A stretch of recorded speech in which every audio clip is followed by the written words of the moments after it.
Hi മകളെ, 10ാം ക്ലാസ്സിൽ പഠിക്കുന്ന മക്കളോടാണ്. നിങ്ങൾ ഏറ്റവും കൂടുതൽ സങ്കടത്തോടു കൂടി നിൽക്കുന്ന ഒരു മൊമെൻ്റാണ് ഈ ഒരു മൊമെൻ്റ് എന്ന് പറയുന്നത്.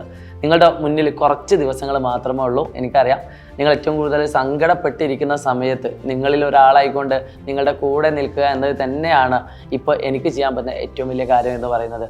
നിങ്ങൾക്ക് ടെൻഷൻ ഉണ്ടാവും. ടെൻഷൻ ഇല്ലെങ്കിലേ നമ്മൾ എന്താക്കേണ്ടതുള്ളൂ, നിങ്ങളെ പേടിപ്പിച്ചിട്ടും അല്ലാതെയൊക്കെ പഠിപ്പിക്കേണ്ടതുള്ളൂ. ഞങ്ങളെ കൊണ്ടാവുന്ന അത്രയും നിങ്ങളെ പേടിപ്പിച്ചിട്ടുണ്ട്. അതായത് 10ാം ക്ലാസ് നന്നായിട്ട് പഠിച്ചില്ലെങ്കിൽ എന്നൊക്കെ പറഞ്ഞ് പേടിപ്പിച്ചിട്ടുണ്ട്.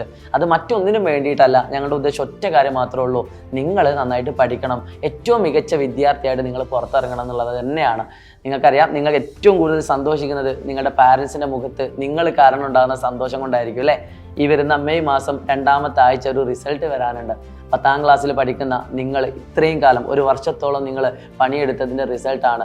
അത് അവസാന മൊമെൻറ്റിൽ വെച്ചുകൊണ്ട് നിങ്ങൾ നശിപ്പിക്കരുത്. നിങ്ങളുടെ ഉള്ളിലൂടെ കടന്നു പോകുന്ന ഒരു കാര്യം ഉണ്ടാവും, സാറേ ഞാൻ 2-3 മാസങ്ങൾക്ക് മുമ്പേ പഠിച്ചു തുടങ്ങിയതാണ്, നല്ല രീതിയിൽ അന്ന് പഠിക്കുകയും ചെയ്തിട്ടുണ്ട്, ക്രിസ്മസ് എക്സാമിന് നല്ല മാർക്ക് വാങ്ങിയിട്ടുണ്ട്, ഇനി ഞാൻ മാർക്ക് വാങ്ങിയിട്ടില്ലെങ്കിൽ നന്നായിട്ട് പഠിച്ചിട്ടുണ്ട്, അതൊന്നും ഇപ്പോൾ ഓർമ്മയില്ല സാർ എന്ന് ചിന്തിക്കുന്ന ഒരുപാട് മക്കളുണ്ട്. മക്കളെ, മറവി സ്വാഭാവികമാണ്. എല്ലാവർക്കും ഉള്ളൊരു കാര്യം തന്നെയാണ് മറവി എന്ന് പറയുന്നത്. സോ ഈ മറവി എങ്ങനെ ഓവർകം ചെയ്യാം? അതിന് പ്രത്യേകിച്ച് പരിഹാരമൊന്നുമില്ല. അതിന് നമ്മൾ പഠിച്ച കാര്യം വീണ്ടും പഠിക്കുക എന്നത് തന്നെയാണ്. നിങ്ങൾ ആലോചിച്ച് നോക്കുക, നിങ്ങൾ അന്ന് പഠിച്ചത് ഇന്ന് നിങ്ങൾ വീണ്ടും എടുത്തു നോക്കുമ്പോൾ നിങ്ങൾ അന്ന് പഠിച്ച എഫേർട്ട് നിങ്ങൾക്ക് ആവശ്യമല്ല. നിങ്ങൾക്ക് അതിനേക്കാൾ കുറഞ്ഞ സമയം കൊണ്ട് നിങ്ങൾക്ക് ചാപ്റ്ററുകൾ കവർ ചെയ്യാൻ പറ്റും. ഓരോ ടീച്ചേഴ്സ് ഓരോ ചോദ്യങ്ങൾ പറയുന്ന സമയത്ത് നിങ്ങൾക്കത് കണക്ട് ചെയ്യാൻ പറ്റും. അപ്പോൾ ആദ്യമായിട്ട് പഠിക്കുന്ന ഒരു കുട്ടിയും ഒരു തവണ പഠിച്ച കുട്ടിയും തമ്മിലുള്ള ഡിഫറൻസ് അതാണ്. അങ്ങനെ കണ്ടിന്യൂസ് റിവിഷൻ തന്നെയാണ് ഏതൊരു കുട്ടിയുടെയും വിജയത്തിൻ്റെ പിറകിൽ എന്ന് പറയുന്നത്. അപ്പോൾ ആ കണ്ടിന്യൂസ് റിവിഷനിലൂടെയാണ് നമ്മൾ കടന്നു പോകുന്നത്.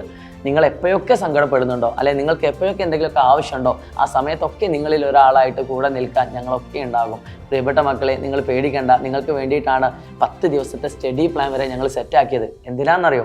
നിങ്ങൾ സങ്കടപ്പെടുന്ന ഒരു ദിവസം ഉണ്ടാവരുത്. നിങ്ങൾ ഏറ്റവും കൂടുതൽ സന്തോഷം കൊള്ളുന്ന, നിങ്ങൾ കാരണം നിങ്ങളുടെ പാരൻസ്, നിങ്ങളുടെ നാട്ടുകാർ, ടീച്ചേഴ്സ്, നിങ്ങളെ കളിയാക്കിയവർ, അവരൊക്കെ സന്തോഷിക്കുന്ന ഒരു ദിവസമാണ് നമ്മൾ സ്വപ്നം കാണേണ്ടത്.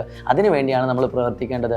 സോ ഈ വരുന്ന മോഡൽ എക്സാം നിങ്ങൾ ഏറ്റവും കൂടുതൽ കോൺഫിഡൻസ് ക്രിയേറ്റ് ചെയ്യാൻ പറ്റുന്ന ഒരു എക്സാം കൂടിയാണ്. അതുകൊണ്ട് അതിൻ്റെ മാക്സിമം നിങ്ങൾ എഫേർട്ട് എടുക്കുക.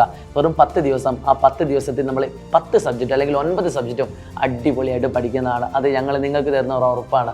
റെക്കോർഡ് വീഡിയോകളായിട്ടും ലൈവുകളായിട്ടും പാതി രാത്രി വരെ ഉറങ്ങാതെയും ഉറങ്ങിയും നിങ്ങളുടെ മുന്നിൽ നിന്ന് ഭക്ഷണം കഴിച്ചുകൊണ്ടൊക്കെ തന്നെ ഞങ്ങൾ നിങ്ങളുടെ മുന്നിലുണ്ടാവും. അതെന്തിനാന്ന് വെച്ചാൽ നിങ്ങൾ തോറ്റുപോകുന്നത് കാണാൻ ഞങ്ങൾക്ക് പറ്റില്ല. അതുകൊണ്ട് നിങ്ങളെക്കൊണ്ടാവുന്ന അത്രയും നിങ്ങൾ ശ്രമിക്കുക. വിജയം നിങ്ങളെ തേടി തന്നെ വരും. നിങ്ങളുടെ വിജയം വിളിച്ചു പറയുന്ന ഒരു ദിവസമാണ് ഞങ്ങൾ സ്വപ്നം കാണുന്നത്. നിങ്ങൾക്ക് എല്ലാവർക്കും നല്ല മാർക്ക് കിട്ടട്ടെ. All the best. സൈലത്തിൻ്റെ ക്ലാസ്സുകളൊന്നും കാണാൻ മറക്കരുത്. നിങ്ങളുടെ എല്ലാ 10ാം ക്ലാസ്സിലെ കുട്ടികൾക്കും ഈ വീഡിയോ അയച്ചു കൊടുത്തുകൊണ്ട് സൈലം SSLC എന്ന് പറയുന്ന യൂട്യൂബ് ചാനലിനെ നിങ്ങൾ പരിചയപ്പെടുത്തിക്കുക. It's me Shahid Ramzan from Xylem learning.